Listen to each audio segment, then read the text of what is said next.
A few weeks ago, I found out about what I thought was an incredible project.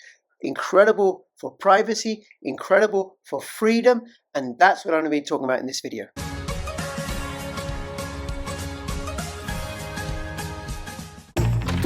Using Wi-Fi without NordVPN could mean sharing your private stuff with more people than you think. NordVPN. Online security starts with a click. The Keystone wallet is the wallet that you want to be using to keep your crypto safe. Whether you are a Bitcoin maxi or an altcoin lover, it is perfect for you. Easy to use, 3 secure elements, and integrates easily with MetaMask, Kepler, and dozens of other extension wallets. Get one now to keep your crypto safe and secure. Go to bit.ly/CryptoRichKeystone. Hi, this is Crypto Rich, working with you to get rich with crypto, filling our pockets with crypto profits. I am going to be speaking to, I think, the lead dev of SilentSwap. Now, SilentSwap, well, it is a decentralized exchange that allows for private cross-chain swaps and transactions between all sorts of cryptocurrencies. At least that's how I understand it. Now, before I introduce my guest, please subscribe, follow me on Twitter, CryptoRichYT, join my official Telegram announcements channel, and if you're watching this on YouTube, shame on you. Come and support my work on ODYSEE and on Rumble and on ThreeSpeak, and it's bit.ly/CryptoRich ODYSEE or CryptoRich Rumble or CryptoRich ThreeSpeak. Now, just before I introduce him, I want to acknowledge that this is recorded not how I normally do it. What you've got in front of you is Shib Tossi's profile over his Telegram, because that's how he likes to roll. Okay. Hey, Shib Tossi, or should I call you Shib? Yeah, you can call me Shib. How's it going, Rich? It's good. Thank you so much for making yourself available. I know it took a bit of a while to arrange this. Really appreciate it. Do you want to start by saying a little bit about who you are and why you got into crypto, and then we'll get into SilentSwap? Yeah, absolutely. So those that don't know, I'm Shib Toshi. I am the CEO and founder of SquidGrow and also the CEO and founder of SilentSwap.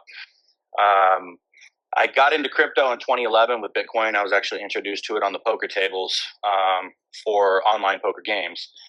And after I read the white paper, it was completely off to the races for me. My first 3 crypto projects I invested in was Bitcoin, Namecoin, and Litecoin. Oh my God. And yeah, so I remember. Everybody knows Bitcoin and Litecoin, right? I remember Namecoin. No, you were early. Nobody ever talks about Namecoin. Yeah, it was actually my second investment, and but yeah, I mean, it was just, cryptocurrency for me was everything that I thought that the world needed following 2008. Yeah. It's taking your finances back into control. It's stripping down the banking systems from their centralized aspects and allowing everybody a peer-to-peer method and allowing it to be decentralized. So there's no need to, like, when you're trying to send wire transfers from the bank, if it's a large amount, they call you and want to make sure that, this, that, and the other, and why are you sending this amount and who's it going to? With crypto, like, there's none of that. So, my first Bitcoin purchase was an OTC from one of my friends. It was $30K. I lost it on that poker game the very next day, but it was off to the races for me. Wow. And through all of the online forums, I just started kind of doing as much research on it as I could. I first heard about Bitcoin in 2010. I didn't pay much mind to it because I associated it with some illegal stuff that was going on online, and I just figured it was illegal, so I stayed away from it. But when I actually came across friends that actually knew about it and actually explained to me that, you can take fiat money, convert it to Bitcoin, but there's a way to convert it back and realize your gains, I was all in. So when 2012 came around and local Bitcoins came out, which was a peer-to-peer exchange, I mean, that was a game changer, I think, for the crypto markets. Now, I'm not saying that was the first Bitcoin exchange, but it was the first one that I actually played around with, and that was just a game changer. But once I went down the rabbit hole into crypto, like, I was just intrigued by it, and in this circle that I started developing, I was introduced to other projects like Namecoin, Litecoin, eventually Ethereum, and most notably, in 2020, I was introduced to Shiba Inu, and I started dollar cost averaging into that position 5 hours after launch. And that's where, my part of my name comes from.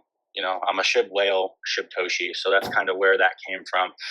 But fast forwarding, to 2021, it was very hard, and a lot of my friends were real reluctant to get into crypto in the early days, although I did my best to try to spark their interest in it.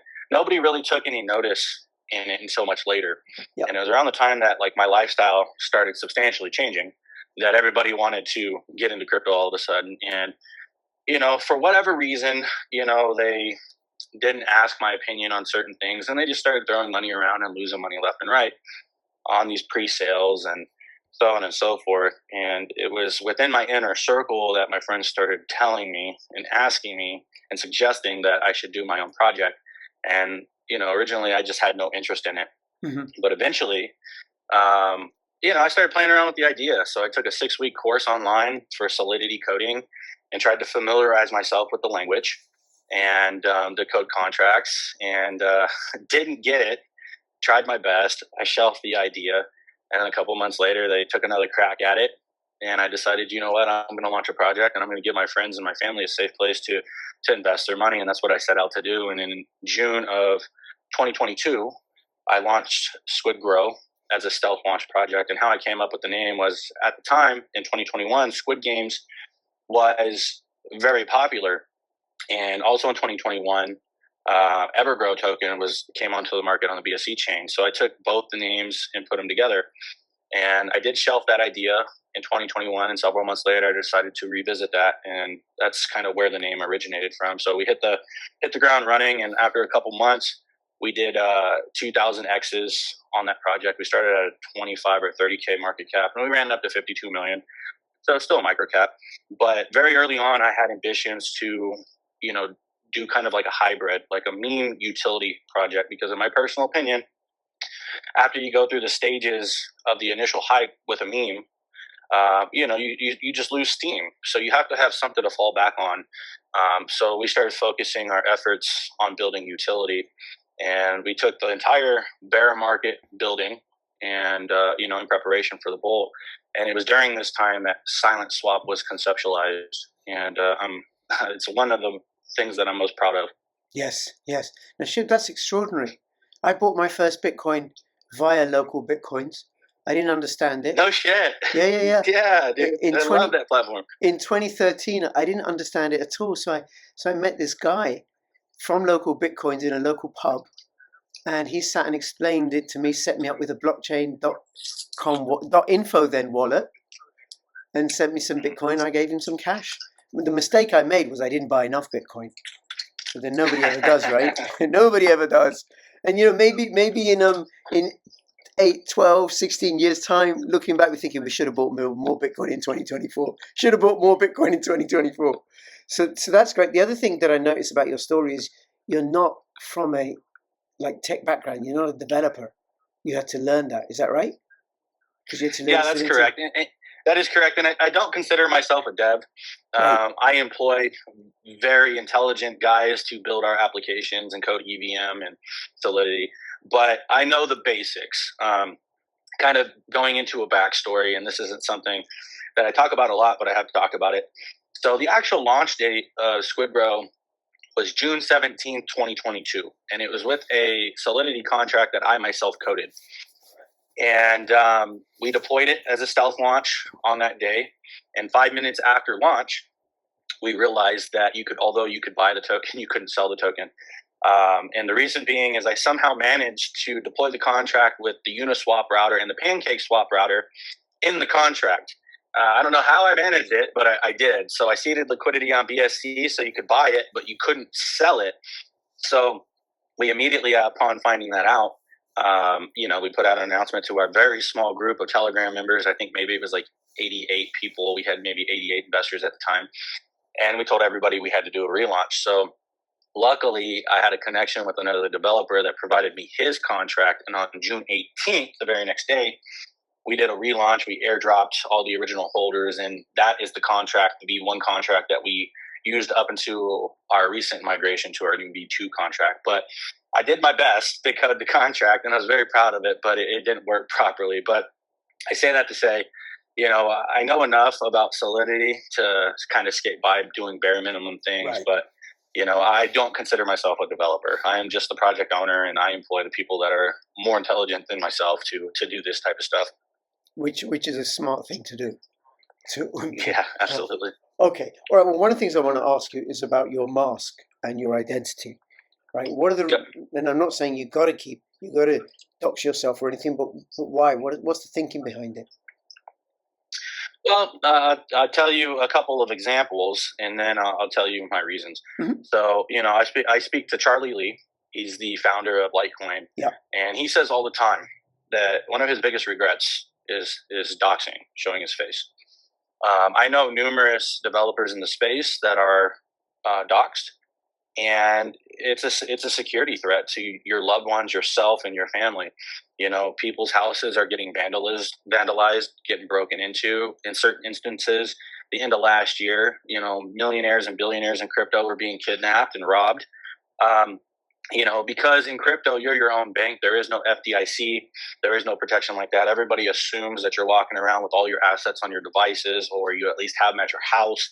It makes you a target. Yeah. And in addition to that, I had a very real experience within my real life friends that one of my buddies a couple years back was just starting to gain traction as a small crypto influencer.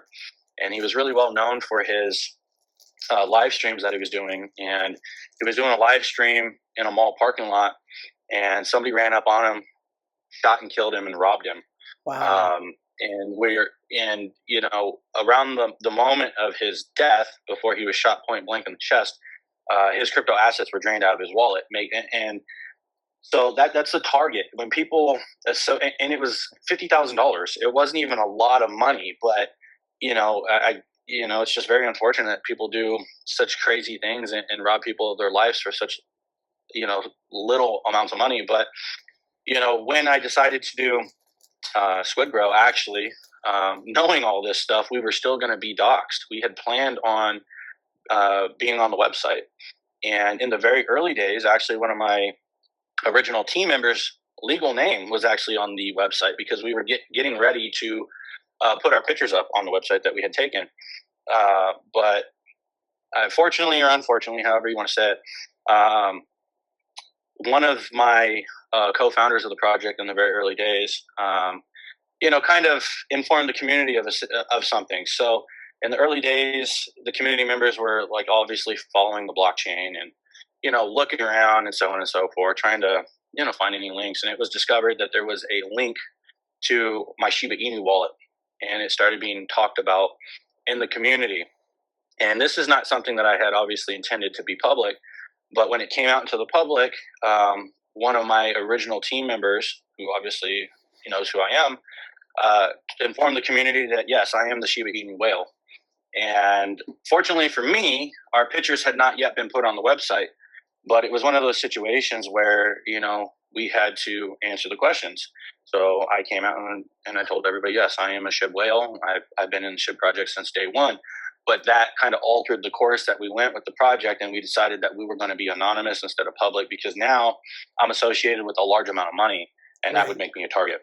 And so we opted to remain anonymous. And I am anonymous, but I do enjoy making appearances at conventions and so on and so forth. So I'm anonymous to an extent, but I like to go out and I like to shake hands and I like to talk to people, and I'm just a social person. So although I cover my face, my name and my face and attributes are not known. I do show up to events and shake hands and talk about the project. So, but I do it for security reasons. I have to protect my loved ones. I have to protect myself. And, crypto is crazy, man. So, kind of knowing everything that I know and speaking to developers that I know that, vocally voice like their regrets of showing face and allowing their details to be known, taking that into consideration. I've opted to remain anonymous. And, crypto kind of started in the early days of Bitcoin because it was anonymous, right? And it is anonymous. Like your identity is not attached to your address, but if it is known that that is your address, then obviously people, within your circle or whatever will be able to follow you around the space. But, it's not tied to any physical identifying information. So, I think it's just kind of the premise of, playing into crypto. Like you have the right to remain anonymous, and you have the right to have your privacy. And, that's something that I've opted to hold on to. Yeah, no, I get it. That makes complete sense. And a bit similar for me, although I do show my face, is I'm a child protection social worker. And Crypto Rich isn't my real name because I don't want it to be known within what I do, right, that I'm into crypto. And the other point that I think is really important to remind people, right, is, whether or not you're public or not, it's really, really important to keep your crypto safe and secure, ideally in a good quality hardware wallet with the seed phrases never stored online ever, perhaps split in different ways and separated, and secure backups away from home. Okay, thank you. Now, this project is Silent Swap. That's the one I want to talk to you about in particular. Okay. And that came out of a conversation I had with Lisa from Secret Network about a month ago. And I'm recording with her again soon and hope to do regular updates with Secret Network. But she said that Secret Network, the token Secret, will be available on Silent Swap for exchange with other cryptocurrencies that aren't on the Secret chain. So you tell us a bit about Silent Swap. Yeah, so that's absolutely correct, and I'm a big fan of Lisa. She's been a big help and a big support to Silent Swap and my project Squid Grow. And we're currently doing events together. We just recently had an event in Brussels together. But Silent Swap came out of necessity. So some of my wallets are known. Mm-hmm.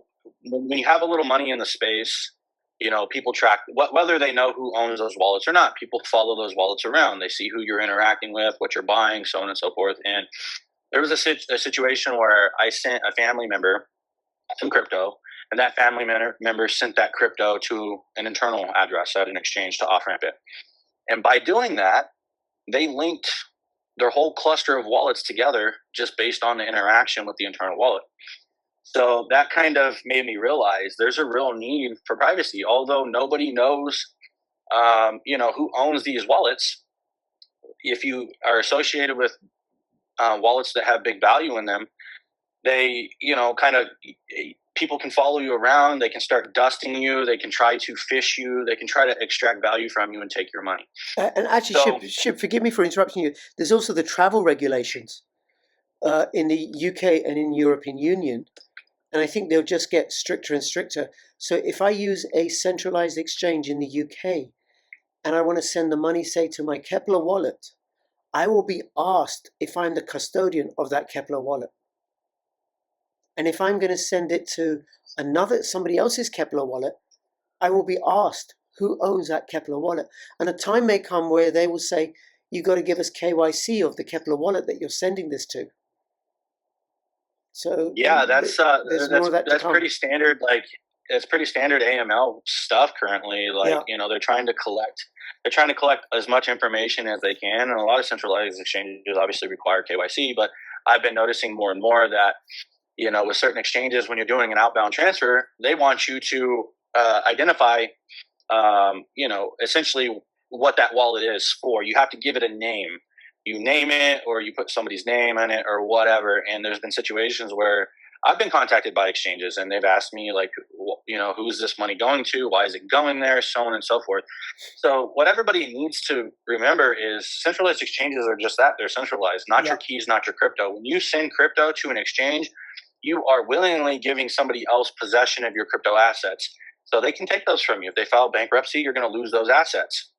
If they don't like something that you're doing on chain, like the in and out movements or whatever, they can hold your funds. They can freeze your account, and you can't do absolutely anything about it. So that's why I think it's very wise to always remain in control of your crypto assets, whether it's a self custody wallet or a hard wallet. Because the second that you send your assets to a centralized exchange, you no longer have possession of them, even though it shows a balance in your wallet.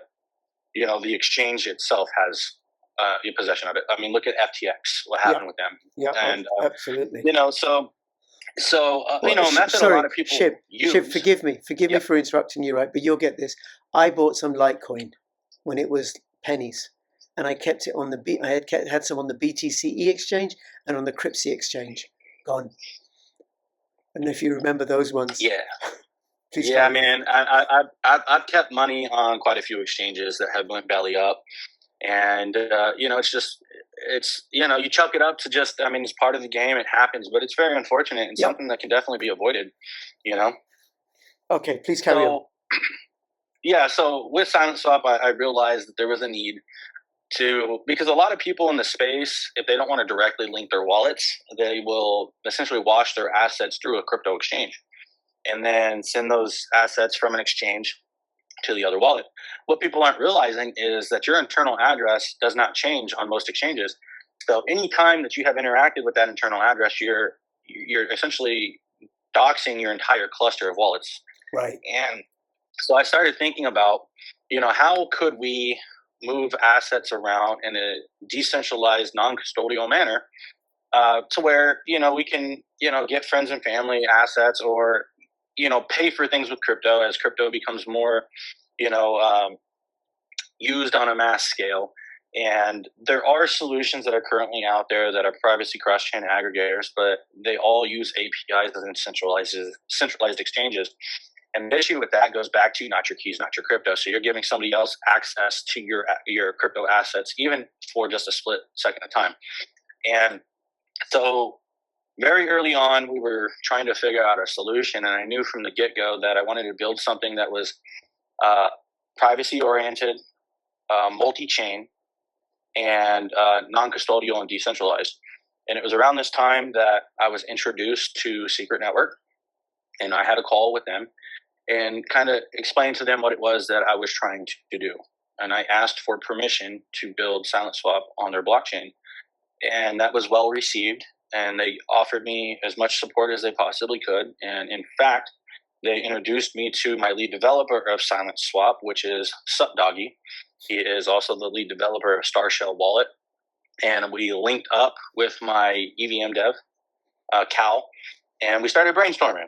Mm-hmm. And, as a result of that, we were able to build Silent Swap, which is a true privacy cross-chain aggregator that is decentralized, non-custodial, and trustless.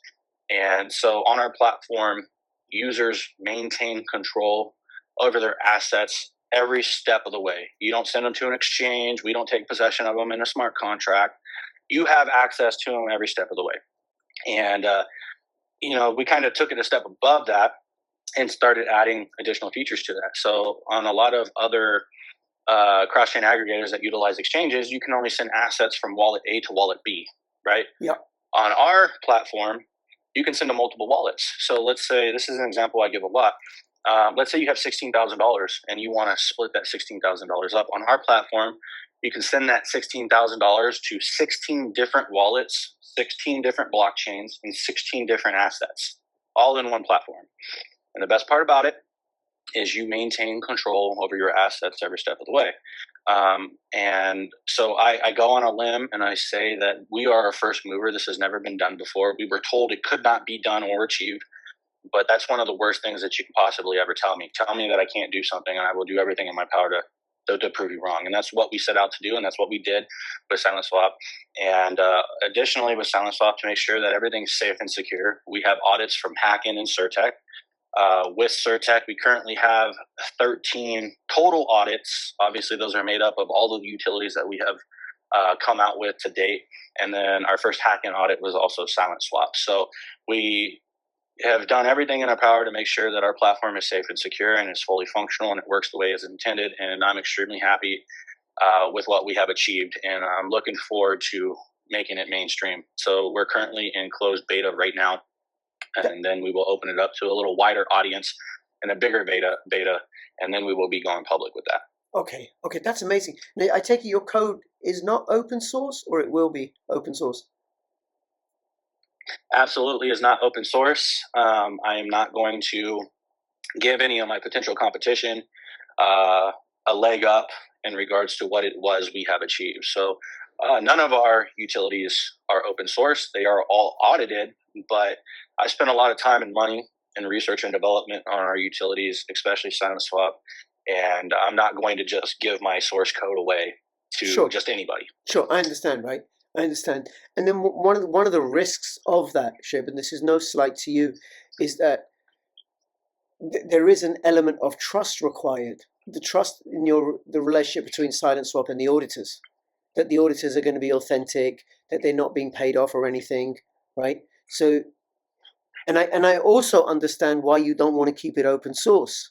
But one of the things for people in crypto to always bear in mind with this project and any other project, any project that I cover, right? We always gotta, what's the word? Be careful.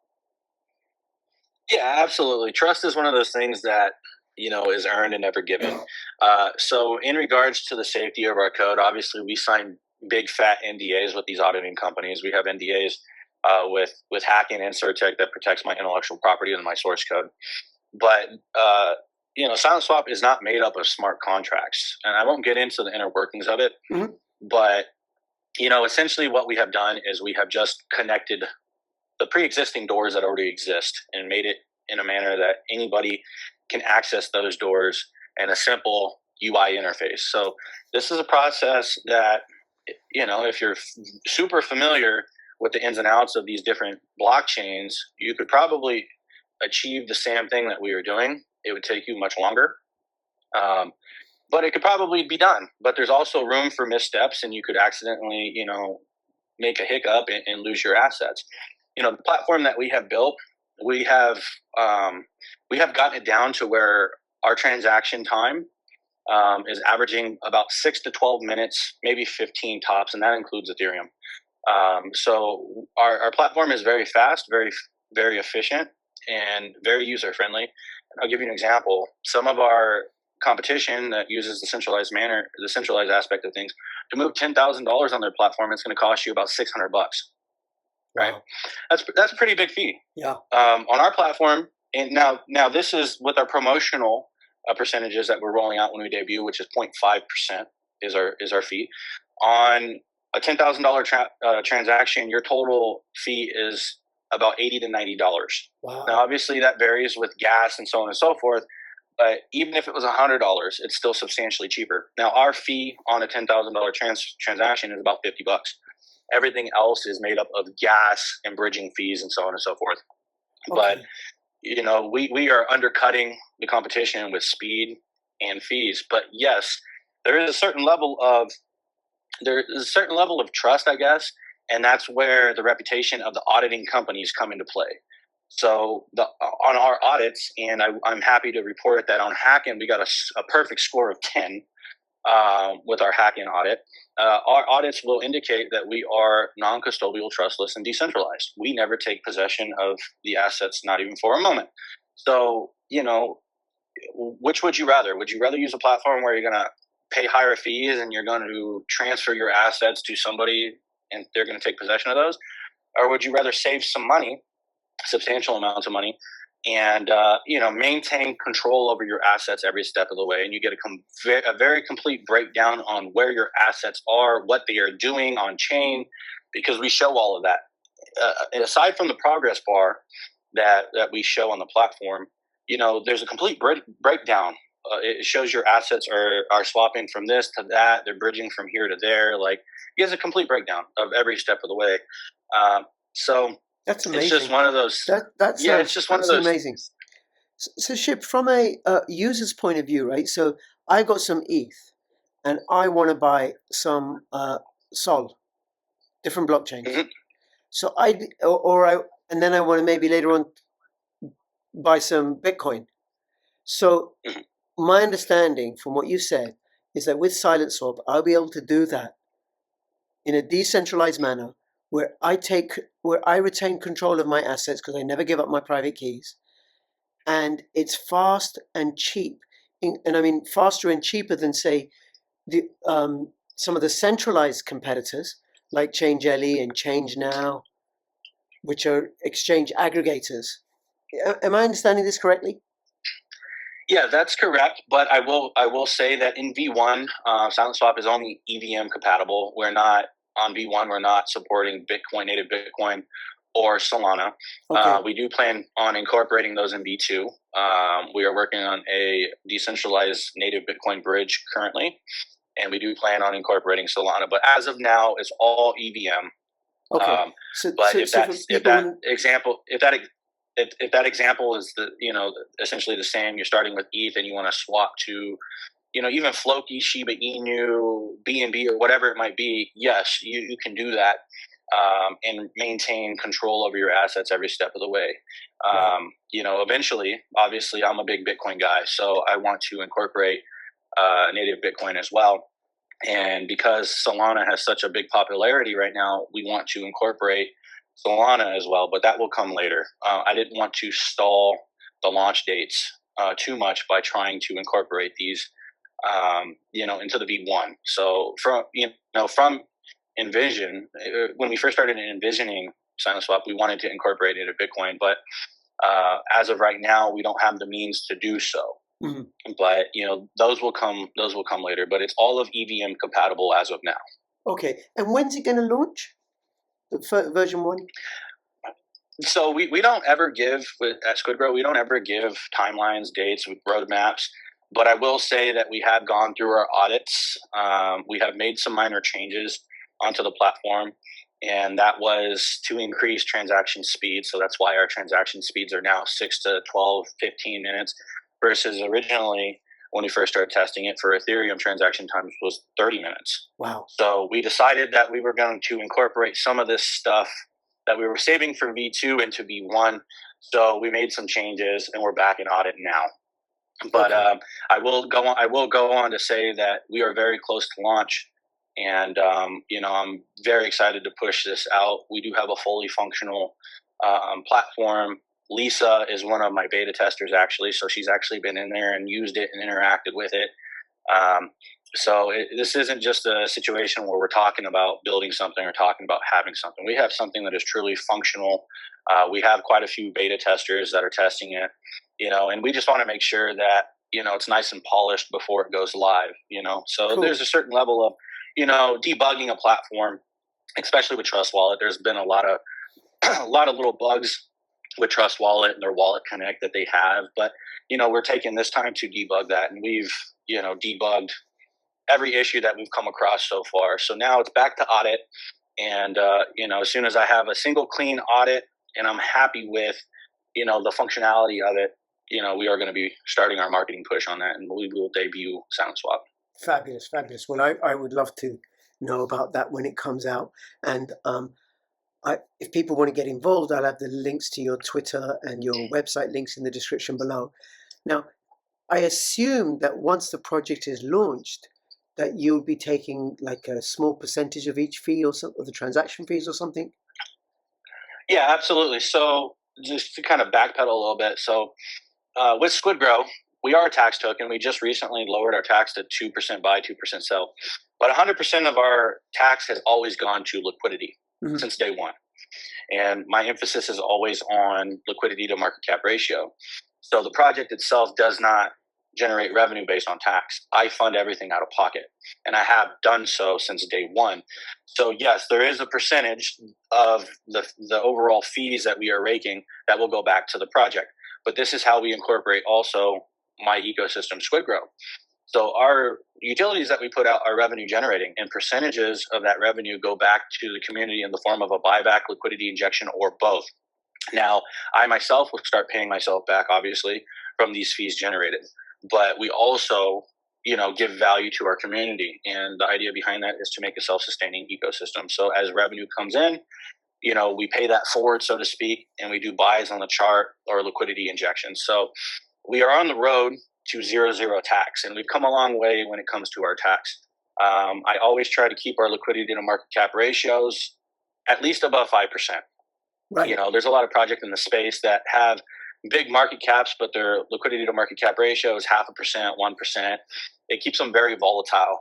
I have opted for slow and steady and stable. So, a lot of people might say that, we're too stable, but that's also how I ensure that everybody can go to sleep at night and ensure that, their value is going to remain to an extent. Obviously, I can't control market conditions and so on and so forth, but I am a whale investor in Shiba Inu. And anybody that knows my story knows that at the very top, in one of my wallets, I had over $5 billion in Shiba Inu token and not enough liquidity to realize those gains. Not that I would realize those gains anyway, because I'm a big supporter of SHIB, but I don't want any of my community members to be in the same situation that I was in. So I want to make sure, to the best of my abilities, that there's enough liquidity for everybody to realize their gains when that time comes. So a great emphasis has been put on, our liquidity. And as we scale down to 0-0, obviously we won't have that tax going into liquidity anymore. But how I will offset that and maintain our liquidity to market cap ratios is by the revenue generated from these utilities. So, if I want to pump our chart and thin our liquidity ratios a little bit, I'll do a buy on the chart. Okay. If I want to beef up our liquidity, to make it a little thicker, I'll just do a direct injection into our liquidity, or I'll do both, I'll split it up 50-50. But that's how we are generating value for our community. So from the very early days, I wanted to create a self-sustaining ecosystem, and we have done so with our utilities. And I think Silent Swap is going to probably be one of the biggest utilities that we will probably put out, at least in the near future. And it's something that I'm really excited for, because I really believe that whether it's the bull market or the bear market, everybody's trying to move crypto assets around, and everybody wants to maintain control and privacy while they're doing so. Yes. Which Silent Swap will let you do. Okay, now just so I'm clear, right? You're not talking about any sort of token launch to reward the community. No, so Silent Swap will not have a token. Right. So I am the owner of Squid Grow, and that is the only token that I am associated with. So the point of our utilities is to add value to the Squid Grow community. So essentially, by becoming a community member in Squid Grow and our utilities going live, I will add value to you based on revenue distribution from what we generate from all of our utilities, to date. We also have liquidity locker. We have a fully functional NFT marketplace with a pretty cool collection that was put together by Mike S. Miller from DC Comics, Game of Thrones, and Marvel. He did our 10,000 piece NFT collection. Now that is not live yet. I'm waiting for the market to get a little better, but we have a lot of different utilities that add value to our community when they start generating revenue. But Silent Swap will not have a token. Squid Grow is the only token that I am focused on, and it's the only token that is going to be incorporated into our ecosystem. Okay, all right, fabulous. Okay, thank you. Is there anything else you want to let us know about Silent Swap that you think is important for people to know? I think that the masses are starting to realize that, when it comes to crypto, it's cracking down a little more in regards to the privacy things. Like more and more platforms that were not KYC are now starting to be KYC, and they're starting to not allow certain users in different regions to access their platforms, and everything's being tracked, and everything, they want to account for everything. Who's the person you're sending the crypto to? What's the purpose of it? They're slowly but surely stripping away our privacy, and privacy is something that we're entitled to. And something that I say a lot is you would want the world to know who you're sending Venmo transactions to, where you're spending your credit card money at, Zelle, so on and so forth, Cash App. Crypto should be no different, especially in the manner where, I'll give you a quick example. While we were in New York, Slum Doge Millionaire, who's a friend of mine, he's a big Dogecoin whale. He went to a pizza place in New York, and he bought a pizza with Dogecoin. Now, obviously, Slum Doge is doxed and known in the space, but any bad actors that happen to be watching his wallets would know at that exact moment in time where he was, because that address for the pizza parlor is public. It's known. It can be found on chain. So it becomes a security risk. Like when you start spending crypto in the real world, anybody that's watching your wallets will know where you're at any point in time, and that you're in the vicinity, and it can become a security risk. And something like Silent Swap allows you the ability to move around in a private manner and maintain access and control of your assets and all your personal data and privacy. Like this, I think an application like this is what this space needs. And as you may have noticed, more and more people are starting to notice the need for privacy. I mean, you got Shiba Inu coming out with Treat, and Treat is the governance token of their privacy blockchain that they're coming out with. Like you're seeing, more and more people start to take note of, the need for privacy. I mean, look at Secret Network. They are very early supporters of privacy. They have a privacy blockchain, and it's great. I think the masses will start to realize the need for privacy, and an application like this can definitely be utilized to help facilitate that. So I think when it comes to building utilities, we are looking to build things that are useful to the masses. That is my goal, and I think we have achieved that with SimonsSwap. Fabulous, fabulous, and I agree with you there on privacy. No privacy, no freedom. And the ones who want to take away our privacy are the very ones who want to rob us of our freedoms and of our wealth and of our freedom to associate. You've got to have privacy. Absolutely essential. Okay, Shibtoshi, absolutely is essential. I really, really appreciate you taking the time to talk to me. And I'm going to talk to you offline in a moment as well. But anybody who's watching, if you have any comments or questions, put them in the description below. Please share this video far and wide. And between now and when I see you next, please keep filling your pockets with secrecy, privacy, and freedom. Crypto Rich and Crypto Shibtoshi signing out. All the best. Bye-bye. Thank you, guys.